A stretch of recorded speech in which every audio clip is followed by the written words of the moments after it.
حضرت حسن بصری بصرہ کے بازاروں میں لوگوں کی مدد کے لیے نکل جاتے تھے۔ ایک دن وہ بازار میں تھے اور ان کی نظر ایک خوبصورت عورت پر پڑی تو کہتے ہیں کہ میں اس خوبصورت عورت کی طرف دیکھنے لگا اور یک ٹک دیکھتا رہا تو عورت نے کہا، تمہیں شرم نہیں آتی؟ تمہیں حیا نہیں آتی؟ یوں تکے جا رہے ہو؟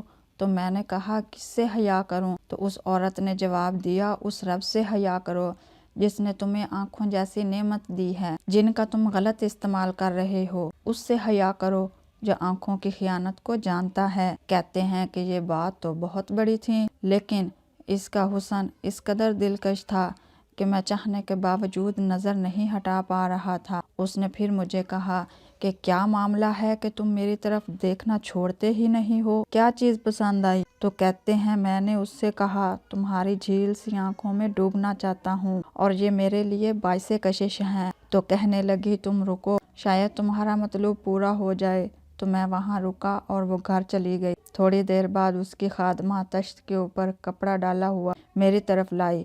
میں نے کپڑا اٹھایا تو اس کے نیچے اس کی دو آنکھیں تھیں اور ایک پرچی پہ لکھا ہوا تھا، میں ان آنکھوں کو رکھنا ہی نہیں چاہتی جس سے ایک مومن فتنہ میں پڑ جائے۔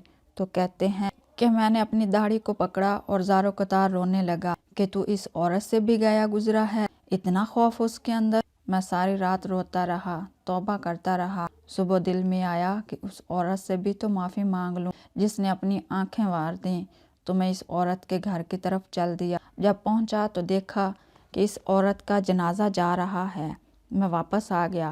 رات جب میں سویا تو وہ عورت خواب میں آئی۔ میں نے کہا کہ کوئی وصیت کر، تو اس نے کہا، میں تمہیں وصیت کرتی ہوں، جب تنہائی میں ہو تو اللہ کو یاد کرو اور جب تم صبح کرو یا شام کرو تو استغفار پڑھا کرو۔ فرماتے ہیں کہ عورت کا یہ عمل مجھے توبہ کے راستے پہ ڈال گیا۔ پھر وہ حسن بصری زمانے کے امام بنے۔